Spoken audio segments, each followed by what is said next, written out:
Ever since the gun bunch spread nasty got patched into Madden 25 just a couple of months ago, a lot of players have been starting to look at this formation, and for good reason. This is a formation that absolutely obliterates the #1 coverage that most pro players tend to run. Thus, the trickle-down effect to everyone you play online is that you're going to run into a cover 4 shell quite often. Now, this formation has a really cool play in that we're going to be able to bomb this defense super easily with the play known as cheap flood. And this specific route to the solo receiver when placed to the wide side of the field is going to be able to get in between not only the outside quarter, but also the inside quarter for an easy throw over the top. So make sure you guys are subscribed to the channel, hit that notification bell, get out your pen and pad, and let's get after it. So this brand new formation, as of about February with the title update, was patched into a ton of playbooks. And I have done some other videos here on the channel, namely out of the Kansas City. A lot of the plays that you have likely seen online out of this formation were influenced by Henry, who has run this out of Kansas City and been really dominant out of this. What's up, guys? Just want to say, if you're enjoying the video, make sure you guys check out my strategy website, gridirongameplans.gg. I've been doing tips and tutorial content for over 15 years, and I've opened up Gridiron in 2020. The #1 place to get better at the game, because we focus on the meta. This is what the pro players are doing. It trickles down into every game you play. You face all the same blitzes, you face all the same coverages. And while we do a good job here on the channel breaking down some of that and countering it, Gridiron is the best place to go, because our weekly updated vaults keep you on top of the trends in competitive Madden and how to beat them when you face them online. In addition to that, you guys get every offensive and defensive game plan, no additional cost. Discord access for our members with lab sessions every single week where you can ask questions to get better at the game. You guys can unlock everything for $9.95 a month. By far the best deal in the tip space. Take advantage of it. Now back to the video. Now, the play that I'm going to be breaking down today is known as cheap flood, as I've already mentioned, and this is in the Seattle Seahawks offense, and I'm sure you can find it in other playbooks as well. But I just want to let you guys know that this is such a great offense to be able to audible into.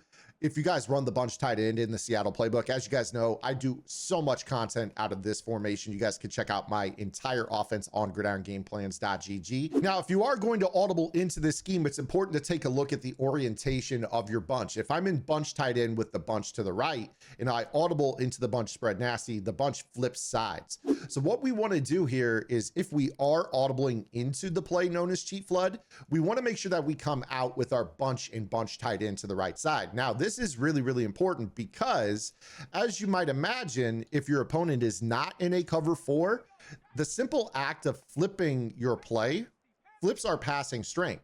So many players are really, really annoyed by the act of flipping your formation, whether you're in trips or bunch or really anything, because they have to delay or reset their play or readjust after you've flipped your strength. Now, the cool thing is, with most players staying in a cover 4, this route combination I'm about to show you is super simple. Now, if you get a cover 4 defense, all you're going to do is put your running back on a wheel route, and you're going to take the auto motion away. So you could go ahead and set up a street corner flat combo. You could do whatever you want to the short side of the field here. Now, the key to this is that the wheel route is going to do 2 things. 1, if you do not put the wheel route, you'll notice this curl flat on the right of this defense will actually put hands on this guy or kind of bump into him from time to time. The other thing is that the coverage also stays over the top of this, so you don't have a 1-play touchdown without the wheel route. Right there, you notice that they didn't jam him. Sometimes he will, sometimes he won't, depends on the alignment of the cover 4, if they're pressed, unpressed, etc. But if you do put the wheel route to the running back on this play against the cover 4, this changes the dynamic of this play, as the outside corner, Ramsey, is going to bite down on this wheel route. And then you're going to notice the shape of Allen's route. Notice that this isn't a regular streak. Like if I were to hot route a streak, it goes straight up the field. This is actually a fade route, meaning that this route angles outside away from the safety and over the top of the outside corner. So what this allows us to do is snap the ball. This wheel route's going to pull that outside corner, and you just throw this ball out and over the top. And you see right here that I can just do a rack catch in for a touchdown. Right there, Jalen Ramsey with a deep out KO lit up, but he was not able to get hands and cause a knockout. So again, taking a look at how this works here, you're gonna have this guy running down the seam, and he's gonna fade over the top. gives you this throw where you can tuck it away from the safety and over the top of the outside corner, and you're out for a score. So pretty easy to do here. Now, one thing that I want you guys to pay attention to if you do decide to audible from bunch tight end into this formation is that sometimes with this particular setup that the receiver that is the solo receiver will hop. Certain players have certain locomotion styles, so you might lab this up a little bit and just try to figure out who does this. But I want you to watch Keenan Allen here. When I snap this ball, you notice that he does this little hop in place like a slot receiver would. This prevents him from really getting over the top of that outside player. So you might play around a little bit with the positioning of your receivers when you're in this bunch tight end. For instance, I might go ahead and throw DJ Moore, you know, somebody else here on this roll. So that way, when we audible into that, it's going to end up with this locomotion being different. Another thing that you could play around with as well is trying to come out in different plays. Certain plays in the bunch tight end, believe it or not, will cause that receiver to hop. I'll show you one momentarily. You see right here, though, DJ Moore doesn't do that. And then I'm able to throw this ball a little bit better. And you see right there, DJ Moore, a little bit shorter and a little bit slower, still was able to roast that coverage. Now, just for consistency here, I want to show you guys that the guys on this play on defense are much faster than who I just threw to. You see right here, my safeties are Jenkins. I've got Byard. Those are 97 speed. Over the top, I've got Lynch, who's 96 speed as well. I've got a bunch of 99 speed corners, namely that Jalen Ramsey that was, you know, following from behind.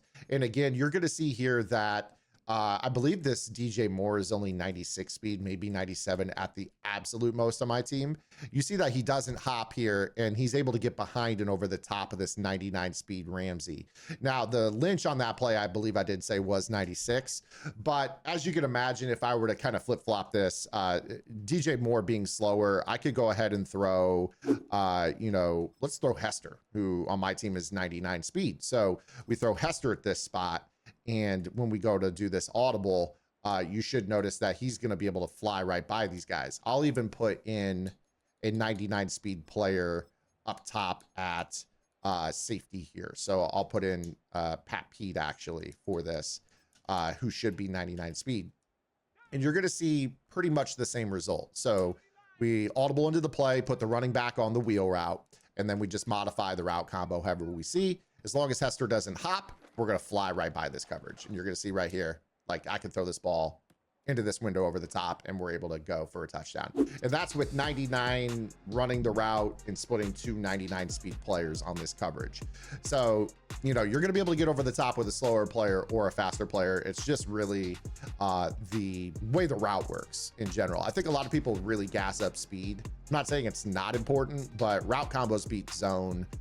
Route abilities beat man. Speed is just kind of, you know, there for after the catch, in my opinion. It's there for makeup speed. If you do blow a coverage, you need to get back into a play as well. But like, obviously in this case, it doesn't really benefit. So I'm going to go ahead and leave it there, guys. That is Cheap Flood out of the Gun Bunch Spread Nasty. I like to audible into it out of the Gun Bunch tight end in the Seattle playbook. If you guys want the entire offense, go to gridirongameplans.gg. But I'm going to get up out of here. I hope you guys enjoy the video. We'll see you guys tomorrow. Until then, this is Zan. Get the lab in. Good luck.